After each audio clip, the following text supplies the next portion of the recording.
الشیطان الرجیم بسم اللہ الرحمن الرحیم صدق اللہ العظیم وصدق رسولہ النبی المکین الکریم اما بعد فاعوذ باللہ من الشیطان الرجیم بسم اللہ الرحمن الرحیم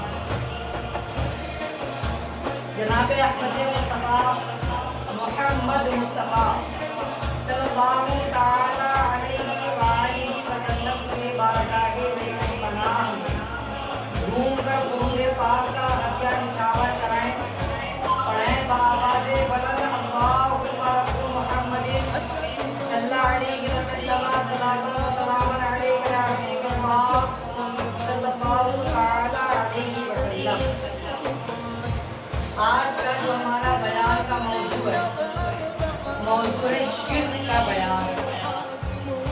جو لوگ ہر بات پر شرک کا فتویٰ دیتے ہیں، آج ان کو یہ بیان سننا بہت ہی ضروری ہے کہ شرک اصل میں کہتے کسے ہیں اور شرک ہوتا کب ہے اور شرک کے لیے کتنی دلائلیں موجود ہیں۔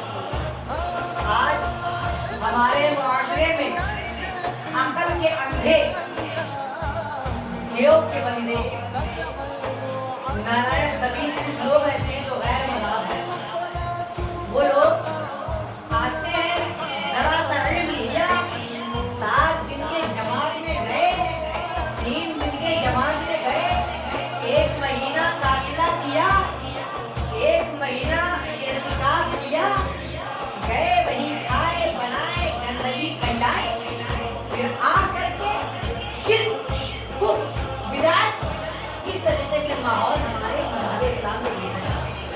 اور ہمارے بھولے بھالے سنی ہیں جو ذرا سا کچھ بولتے پیارے بھائی یہ چیزیں نہیں کرنی چاہیے، یہ چیزیں نہیں کرنی چاہیے، بس اس سے بڑا کوئی عالم نہیں۔ اور آج جو انہیں دکھایا جاتا ہے کہ مفتی صاحب 5 وقت کی نماز پڑھ لیے، بس ان سے اچھا کوئی جماعت نہیں۔ یہ چیزیں آج انہیں مان دی۔ جس کا ایمان ٹھیک نہیں، جس کا ایمان ٹھیک نہیں، اس کی نماز ٹھیک کیسے ہو سکتی؟ جب اس کی نماز ٹھیک نہیں، ایمان ٹھیک نہیں، تو اس کا اعمال ٹھیک کیسے ہو سکتا؟ آج ہم اسی پر بات کرنے والے ہیں کہ ہر بات پر جو بدعت اور شرک کر دیتے ہیں، ہر بات پر جو فتویٰ دینے لگتے ہیں، 2 کتاب وہ عربی اردو کی پڑھ کے تو پھر مفتی بننے لگتے ہیں۔ آج ہم اس پر بات کریں گے کہ شرک کسے کہتے ہیں اور بدعت کسے کہتے ہیں۔ بدعت کی پہلی قسمیں بیان ہو چکی ہیں، آج دوبارہ اس بیان میں اسے دہراؤں گا۔ تو شرک جو ہے، جو ہم کامن سا الفاظ، کامن سا ورڈ ہے، جو ہم ہر علاقے میں، ہر گلی میں سنتے ہیں۔ بعض لوگ جب دین میں تسبیح لے کے کھڑے ہو گئے بچے وہ بدعت، تو یہ ساری چیزوں سے ہمیں بچنا ہے۔ اب ذرا سا کیا کوئی مسلمان چلا کیا جائے مسجد پر، نماز پڑھی 2 رکعت، بغل میں درگاہ شریف، چلا گیا فاتحہ پڑھنے کے لیے، شرک ہے؟ یہ شرک ہے کہ شرک کہتے ہیں اللہ رب العزت کے ذات و صفات میں کسی کو شریک ٹھہرانا، اللہ رب العزت کے برابر کسی کو بتانا، یا اس طریقے سے کہنا کہ انسان کے اندر یا دیگر لوگوں کے اندر جو سننے کی، دیکھنے کی، بولنے کی، چلنے کی، پھرنے کی، گھومنے کی طاقت ہے، وہ اللہ کے دیے بغیر ثابت ہے، تو وہ شرک ہے، کیونکہ وہ اللہ تعالیٰ کی ذات و صفات میں شریک ٹھہرا رہا ہے۔ ذات و صفات میں شریک ٹھہرا رہا ہے تو اسے کیا کہیں گے؟ شرک ہے۔ اور شرک اصل میں کہتے کسے؟ جو اللہ رب العزت کو ایسا کہے کہ یہ اللہ رب العزت کے دیے بغیر ثابت ہے، تو اسے شرک ہے۔ اب کوئی یہ کہہ رہا ہے کہ اللہ رب العزت نے اسے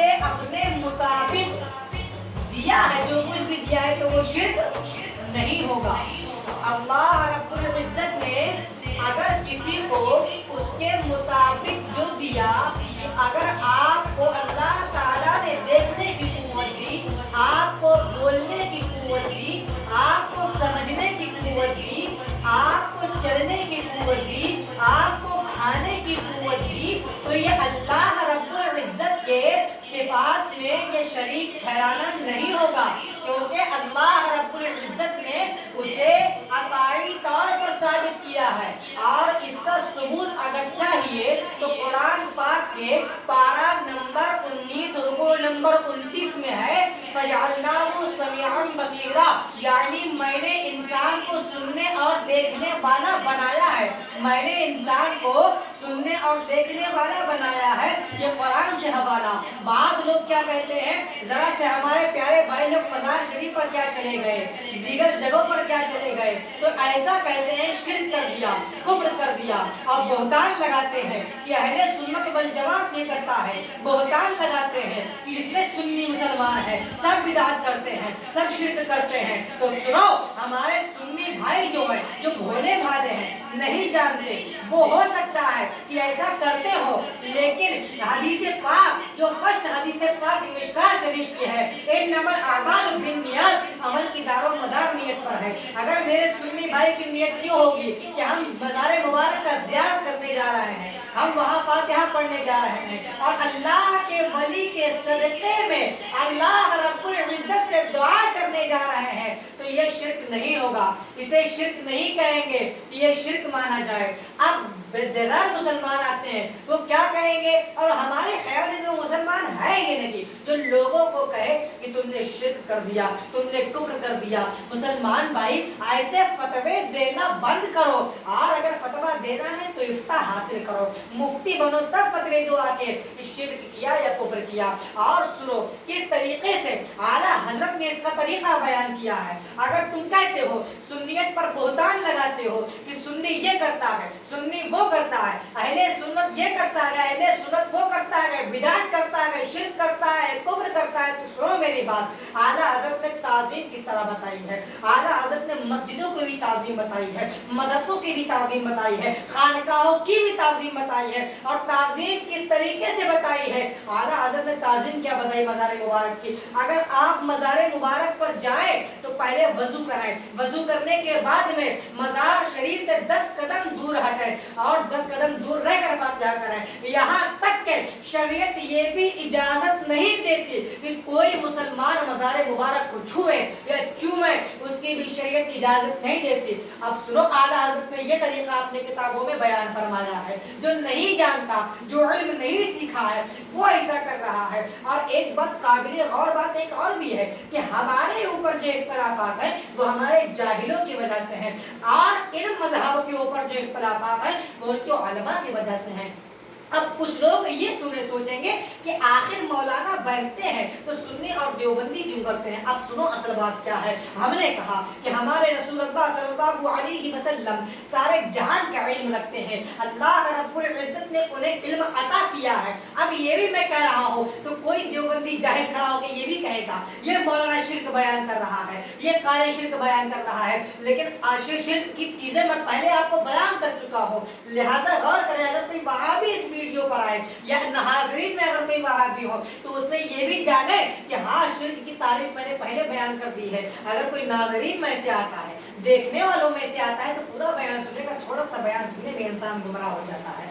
और सुने, अब क्या हम फरमा रहे थे कि हम ये फरमा रहे थे कि जिस तरीके से मज़ारात पे आला हज़रत ने तरीका बताया है उस तरीके से जाए, ताज़ीम उस तरीके से कराएं, इतनी भी ताज़ीम न करें कि वो खुदा के बराबर पहुंच जाए। तरीका जिस तरीके से आला हज़रत ने बताया उस तरीके से गौर करें, और वहाबियत ये भी गौर करें कि हमें किस तरीके से आला हज़रत ने अपनी किताबों में तहरीर फरमाया है और किस तरीके से ये जाहिर कर रहे हैं। उन्हें जाहिर, उन्हें सुन्नियत से कोई ताल्लुक नहीं है जो ऐसा कर रहे हैं। इसलिए कहा गया मुसलमानों इल्म दीन का सीखना फर्ज है। आज जो कौम हम पर गालिब आ रही है वो इस वजह से ही आ रही है जो हमने इल्म नहीं सीखा है, हमारे अंदर इल्म की कमजोरी है, हमारे अंदर ईमान की कमजोरी है। और ये वहाबी खबीस क्या कहते हैं कि नबी माज़अल्लाह मर कर मिट्टी में मिल गए, लेकिन हमारा क्या कहना है। हदीस पर रसूलुल्लाह ने खुद फरमाया है रसूल पाक ने कि जिस अल्लाह रब्बुल इज्जत ने फरिश्तों को जिंदा फरमाया, उन्हें कभी मौत, वो भी उनकी मौत भी आएगी। और जिस तरीके से बयान फरमाया अंबिया के बारे में, अंबिया के बारे में क्या फरमाया कि मैंने जमीन पर अंबिया इकराम के गोश्तों को खाना हराम फरमा दिया है, वो जिंदा है और उन्हें भी रोजी दी जाती है। अब ये यहाँ से मुसलमानों गौर करें कि जब नबी जिंदा है तो सुन भी सकते हैं, नबी तो बहुत दूर की बात है, मुर्दा को, अच्छा ये बड़े काबिल गौर की बात है, जब हम कब्रिस्तान में जाते हैं तो चाहे जिस फिरके का वो हो, चाहे जिस फिरके का हो, वो कब्र को सलाम करता है, अस्सलामु अलैकुम या अहलल कब्र। अब वहाबियत देवबंदियत ये गौर करे, बातिल फिरका नहीं ये गौर करे कि जब मुर्दे मर जाते हैं सुनते नहीं है तो सलाम का जवाब कौन दे रहा है, ये सलाम क्यों कर रहे हो? आका ने फरमाया नहीं क्या कि मुर्दों के मरने के बाद भी, इंसान के मरने के बाद में उसकी सुनने की कुव्वत और मजीद बढ़ा दी जाती है। और ये क्या कहते हैं कि नबी मादअल्लाह मरकर मिट्टी में मिल गए, नबी का ख्याल आ जाए तो नमाज टूट जाती है। अगर नबी आलिमुल गैब नहीं है, आला हजरत ने अद-दौरतुल मक्किया में क्या इरशाद फरमाया है, अद-दौरतुल मक्किया में ये लिखा है, अल्लाह रब्बुल इज्जत फरमाता है कि मैं जिस रसूलों को, तुझ सारे रसूलों में से जिस रसूलों को चुन लो उस पर मैं अपने इल्म के दरवाजे खोल देता हूँ। और सारे लोग ये मानते हैं कि जितने भी नबी आए हजरत आदम से लेकर के हजरत ईसा तक, हजरत आदम से लेकर के हजरत ईसा तक, हजरत नूह नजीबुल्लाह, हजरत इब्राहीम खलीलुल्लाह, इस्माइल ज़बीउल्लाह, नूह नजीबुल्लाह, जितने भी नबी आए सारे नबियों से अफजल हमारा नबी है। तो जब नबी अल्लाह रब्बुल इज्जत ये कह रहा है कि सारे रसूलों में से जितने भी अफजल नबी, जो भी अफजल नबी है वो रसूलुल्लाह सल्लल्लाहु अलैहि वसल्लम है, तो जाहिरन बात यही आ रही है सामने कि अगर रसूल चुनेगा तो सबसे अफजल रसूल को चुनेगा, इसलिए वो आलिमुल गैब है। हमारे आका को इल्म है कि कब कहाँ क्या हो रहा है, और हमारे आका से भी कोई चीज छिपी नहीं है, अल्लाह ने उनको ये चीजें अता की है। अहले सुन्नत ये नहीं बोल रहा है कि बिना अल्लाह अज़्ज़ व जल के अता की हुई है, अल्लाह के अता की हुई ये चीजें हैं तो शिर्क नहीं होगा। अकल के अंधों जरा गौर करो, अकल के अंधों जरा फिर गौर करो कि आला हज़रत ने किस तरीके से तरीका बताया है। आज अहले सुन्नत वल जमात के मुजद्दिद से बातिल फिरकों को चिढ़ क्यों होती है? इस वजह से होती है कि आला हज़रत ने सबके मुंह पे ताले बंद कर दिए हैं। जितने लोग गलीज़त फैला रहे थे, नापाकियत फैला रहे थे, उतने लोगों के मुंह पे आला हज़रत ने कालिक ठोक दी है। हदीसों को जमा कर कर, कुरान से दलाइल ला ला कर और अजमाए उम्मत से जवाब ला ला कर, जितनी भी शरीयत मुतहरा है उसको जवाब ला ला करके आला हज़रत ने सारे बातिल फिरकों का मुंह बंद कर दिया है। इस वजह से आला हज़रत को लोग उल्टा सीधा कहते हैं। लेकिन जरा सा इल्म लेकर अपने आप को आला हज़रत बनने चले हो। आला हज़रत जब पैदा हुए थे, आला हज़रत जब पैदा हुए थे तो नजद में ऐसे जलजले आए थे, ऐसे जलजले आए थे कि लोग हैरान हो गए थे, और लोग ये भी कह रहे थे कि ऐसा कौन है जिसके पैदा होने से इतनी चीजें जाहिर हो रही हैं। आला हज़रत तो बड़ी दूर की बात है, हमारे आका मौला सरकार दो आलम सल्लल्लाहु अलैहि वसल्लम जब आए थे तो बुत गिरकर टूट गए थे, और काफिरों के किले में जो आग सदियों से जल रही तो बिल्कुल बुझ गई थी, सियाह हो गया था उनका किला। और दरियाए फुरात जैसे और मौजे कितनी दरिया जो है वो सिया सूख गई थी बिल्कुल हमारे आका के पैदा होने से। तो जब आका का आलम ये है तो गुलाम का आलम क्या होगा, जब गुलाम का आलम ये है तो आका का आलम क्या होगा। अकल के अंधो, वहाबी के देवबंदो, जरा गौर करो कि हम किस तरीके से जिंदगी गुजार रहे हैं। हम जिसको शिर्क और कुफ्र कह रहे हैं क्या वो सच में शिर्क और कुफ्र कर रहे हैं? अरे जरा गौर करो, फतवा देने से पहले अपने ईमान के अंदर झांको कि हम किस तरीके से बात कर रहे हैं। जिसने रात गवाई, जिसने अपने रातों की नींद छोड़कर उम्मतियों के लिए दुआ की, या रब्बे हबली उम्मती, या रब मेरी उम्मत को बख्श दे, मेरी उम्मत को बख्श दे, और तुम आज उन्हीं नबी के ऊपर बहुतान लगा रहे हो, उन्हीं नबी को उल्टा सीधा बोल रहे हो। मादअल्लाह ऐसा बोलते हो कि नबी मरकर मिट्टी में मिल गए, यहाँ तक के इनकी नापाकियत किताब में ऐसी है कि अगर نماز میں حضور صلی اللہ علیہ وسلم کا خیال آ جائے تو نماز ٹوٹ جاتی ہے، اور اگر معاذ اللہ اگر نماز میں زنا کا بھی خیال آ جائے تو نماز نہیں ٹوٹتی، اور رسول اللہ کا اگر دھیان آئے تو نماز ٹوٹ جاتی ہے۔ ارے ناپاکیت سے مر جاؤ، تمہیں شرم نہیں آتی کہ ہم اپنے نبی کو کیسا بتا رہے ہیں؟ اور مولوی اشرف علی تھانوی نے حفظ الایمان صفحہ نمبر 8 پر مشتمل کیا ہے کہ نبی کریم صلی اللہ علیہ وسلم کا علم غیر پاک ایسا ہے کہ جیسے ایک پاگل مجنون کو ہے۔ اب بتائیے، ایک پاگل کو اتنا علم نہیں کہ میری ماں کون ہے، ایک پاگل کو اتنا علم نہیں کہ میرا باپ کون ہے، ایک پاگل کو اتنا علم نہیں کہ میرا رب کون ہے، اور رسول اللہ صلی اللہ علیہ وسلم کو تو ان کے اس سے علم کو کم بتا رہے ہو کہ رسول اللہ علیہ وسلم کا ان پاگلوں اور مجنونوں سے بھی علم کم ہے۔ ایسا کہتے مجھے شرم آ رہی ہے، لیکن تمہیں پر لعنت ہو اللہ کی کہ تم کس طریقے سے اپنے عقیدے کو بیان کر رہے ہو۔ مسلمانوں ابھی بھی وقت ہے، اہل سنت والجماعت سے وابستہ ہو جاؤ، جو شریعت مطہرہ اعلیٰ حضرت نے بتائی ہے، اور اعلیٰ حضرت کی بات کوئی نئی نہیں ہے، یہ مسلک کوئی نیا نہیں ہے۔ امام اعظم ابو حنیفہ، امام شافعی، امام مالک، امام حنبل کے زمانے سے یہ مسلک ہمیں ملا ہے، اور امام اعظم ابو حنیفہ سے یہ مسلک ملا ہے۔ حنفی بریلی یہ مسلک ہمارا ہے۔ اور یاد رکھیے، لوگ کہتے ہیں کہ اپنے آپ کو بریلی بتانے والے، اہل سنت والجماعت بتانے والے شرک اور کفر کر رہے ہیں۔ بار بار شرک اور کفر پر ہی آ جا رہی ہے کہ لوگوں نے اتنا جھوٹا بہتان لگا دیا ہے کہ شرک کر رہے ہیں، کفر کر رہے ہیں۔ مسلمانوں غور کرو، ذرا آنکھ کو کھولو، اگر علم ہے تو علم سے بات کرو۔ اور یہ بھی بات بزرگوں نے کہی ہے، جب اللہ علم دیتا ہے تو عقل چھین لیتا ہے، تو لگتا ہے کہ ایسے ہی ہوا ہے۔ لیکن میں تو یہ جانتا ہوں کہ ان خبیثوں کے پاس علم ہی نہیں ہے اور نہ ہی عقل ہے۔ اگر عقل ہوتی تو علم ہوتا، علم ہوتا تو عقل ہوتی، اور ایسی بھی عقل کسی کی نہیں جاتی ہے جو اپنے نبی کو اتنا گرا سچے۔ مولا رب العالمین ان لوگوں کو سمجھنا چاہیے کہ ہمارے نبی نے کس طریقے سے زندگی بتائی ہے، اور یہ بات قابل غور بات یہ بھی ہے کہ جس طریقے سے ان لوگوں کو بتایا جا رہا ہے، یہ اپنی جماعت کو کیا کہتے ہیں؟ دیوبندی۔ نام پر غور کریے گا، دیوبندی۔